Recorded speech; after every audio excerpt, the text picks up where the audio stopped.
सपनों की नगरी मुंबई, जहां पर देश के कोने कोने से लोग अपनी किस्मत आजमाने यहां पर आते हैं।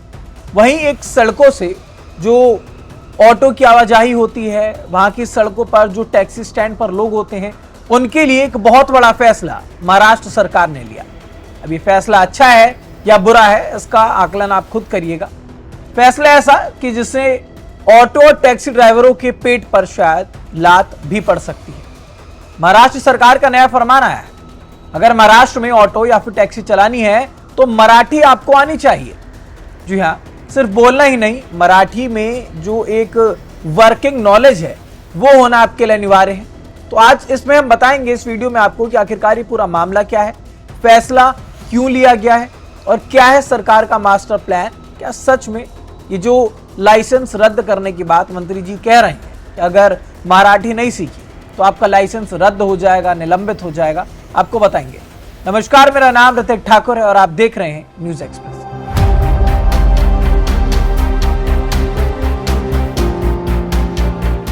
भारत में संविधान में किसी भी राज्य की भाषा आप जाने ना जाने, लेकिन आपको यह अधिकार है कि आप किसी भी क्षेत्र में जाकर के अपनी रोजी रोटी के लिए कुछ भी कमा सकते हैं।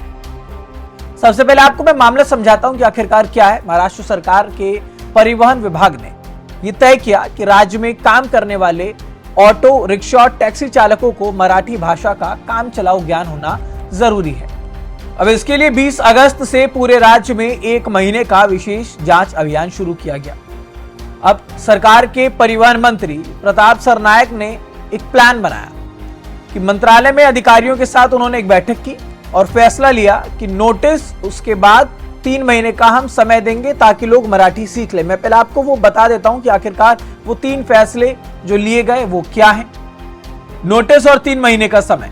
जिन ड्राइवरों को मराठी नहीं आती उन्हें पहले नोटिस दिया जाएगा और भाषा सीखने के लिए 3 महीने की मोहलत मिलेगी। कड़ा एक्शन, अगर 3 महीने में मराठी नहीं सीखी तो उनका बैज और ड्राइविंग लाइसेंस सस्पेंड होगा। सड़क पर आरटीओ की फ्लाइंग स्क्वाड। अतिरिक्त परिवहन आयुक्त रवि गायकवाड़ की अगुवाई में आरटीओ टीमें सड़कों पर उतरेंगी।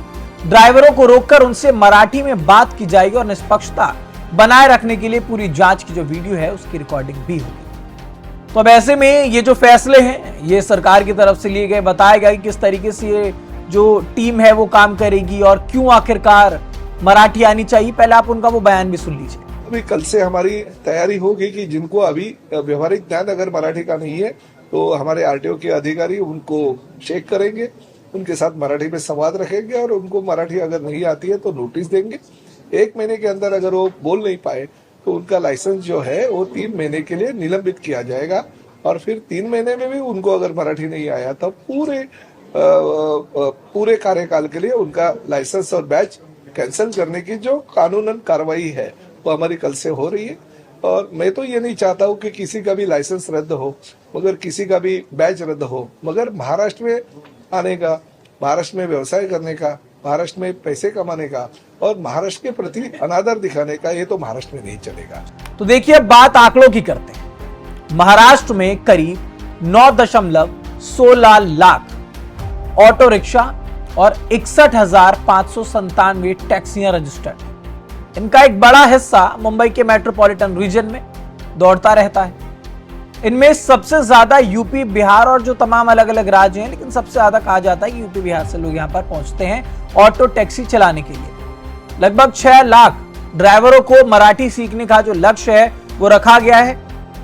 अब आप खुद अंदाजा लगा सकते हैं कि 6 लाख लोगों को मराठी सीखनी है, यानी कि यहाँ पर लोकल महाराष्ट्र के कितने ही लोग होंगे जब 6 लाख लोगों को तो सीखना ही सीखना है।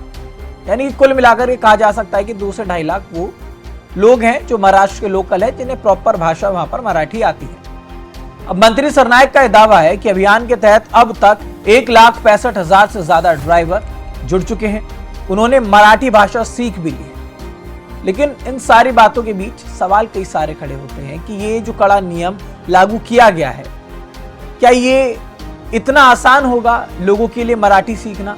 वो भी इस उम्र में आने के बाद लैंग्वेज का कोर्स आप करवाना चाह रहे हैं, उसके बाद सर्टिफिकेट आप देना चाह रहे हैं, तो क्या ये इतना आसान है? परिवहन मंत्री प्रताप सरनायक खुद कभी ठाणे की सड़कों पर ऑटो रिक्शा चलाया करते थे। शुरुआती दिनों में अगरबत्ती और कैलेंडर बेचने से लेकर के ऑटो चलाने तक का सरनाइक ने ये जो सफर है वो तय किया। सरनाइक बाद में रियल एस्टेट और हॉस्पिटैलिटी के बड़े कारोबारी बने और आज शिंदे गुट की शिवसेना से विधायक और मंत्री हैं। यानी कि जो खुद कभी ऑटो चालकों के दर्द से गुजरे हैं, आज उन्हीं का ये फरमान सामने आ गया। अब आते हैं सबसे कड़े और बड़े सवाल पर कि क्या ये फैसला सही है। यूनियनों का कहना है कि वर्किंग नॉलेज की कोई भी साफ परिभाषा नहीं है। इससे आरटीओ अधिकारियों की गुंडागर्दी और भ्रष्टाचार जो है वो शायद और बढ़ेगा। संविधान की भी हम बात करें अगर, तो हमारा संविधान देश के हर नागरिक को यह हक देता है कि वो भारत के किसी भी कोने में जाकर के काम कर सके। अनुच्छेद 19(1)(d) पूरे देश में स्वतंत्र रूप से घूमने का अधिकार। अनुच्छेद 19(1)(g) देश में कहीं भी जाकर के कोई भी व्यापार, आजीविका या रोजगार चुनने का मौलिक अधिकार है। अगर कल को कर्नाटक कहे कि बिना कन्नड़ के आप ऑटो नहीं चला पाएंगे, तमिलनाडु कहे बिना तमिल के आप नौकरी नहीं कर सकते, पंजाब कहे कि बिना पंजाबी में आपकी एंट्री नहीं है, और बिहार कहे कि भाई बिहार में तो खैर छोड़ दीजिए, मगही, भोजपुरी, मैथिली कितनी भाषाएं सीख सीख के परेशान हो जाएंगे। तो जरा सोचिए कि देश का क्या होगा। किसी भी राज्य में जाने से पहले क्या देश के नागरिकों को भाषा का कोर्स करना पड़ेगा? जिस देश के अंदर हम रह करके सेक्युलर का पाठ पढ़ा लेते हैं, यहां पर बताते हैं कि भिन्न भिन्न तरीके के लोग हैं, भारत का कल्चर अलग है, तो क्या भी मान लिया जाए कि दिल्ली का आदमी सिर्फ दिल्ली तक ही सीमित रहेगा? वो नहीं जा सकता तमिल, वो नहीं जा सकता चेन्नई, बंगाल, पंजाब, महाराष्ट्र। उसको सोचना होगा कि पहले मुझे पढ़ाई के साथ साथ शायद अब मुझे जिस स्टेट में जाना है उस स्टेट का कोर्स करना पड़ेगा, भाषा का कोर्स करना पड़ेगा। स्थानीय भाषा का सम्मान जरूर होना चाहिए और यात्रियों से बात करने लायक भाषा सीखना अच्छी बात है, लेकिन भाषा ना आने पर रोजी रोटी छीन लेना और लाइसेंस रद्द कर देना, ये कितना सही है? इस मुद्दे पर आपकी क्या राय है, मैं कमेंट बॉक्स में जरूर बताएगा। देश दुनिया से जुड़ी तमाम खबरों के लिए देखते रहिए न्यूज एक्सप्रेस। हमारे यही कहना है, आइए रोजगार निर्मित करने के लिए महाराष्ट्र अग्रसर है। आप यहाँ पे आइए, काम कीजिए, मेहनत कीजिए, पैसा कमाइए और बड़े बन जाइए, मगर महाराष्ट्र के प्रति प्यार दिखाइए, मराठी जो संस्कृति है उसका आदर करिए। कार्रवाई का स्वरूप क्या रहेगा? कार्रवाई के प्रमुख किसे बनाया गया है? हमारे पूरे हमारे नार्वेकर जी है जो परिवहन आयुक्त है, हमारे गायकवाड़ साहब है अतिरिक्त आयुक्त है, उनके अंडर हमने वायु वेग पथक निश्चित किया है। वो वायु वेग पथक 1 महीने में पूरा कार्रवाई करेगी। 1 महीने अभी उनको मोहलत दी गई है, अगले सितंबर एंड तक वो हमें अहवाल दे देंगे और कल से रोज के रोज अगर किसी को मराठी नहीं आती है तो उसको नोटिस दी जाएगी। नोटिस के दौरान अगर उसको मराठी आया तो नोटिस कैंसिल की जाएगी, मगर फिर भी अगर नहीं मराठी आई तो उनको 3 महीने के लिए उनका लाइसेंस जो है वो निलंबित किया जाएगा और 3 महीने में भी अगर मराठी नहीं आएगा तो पूरे कार्यकाल के लिए वो लाइसेंस और बैच रद्द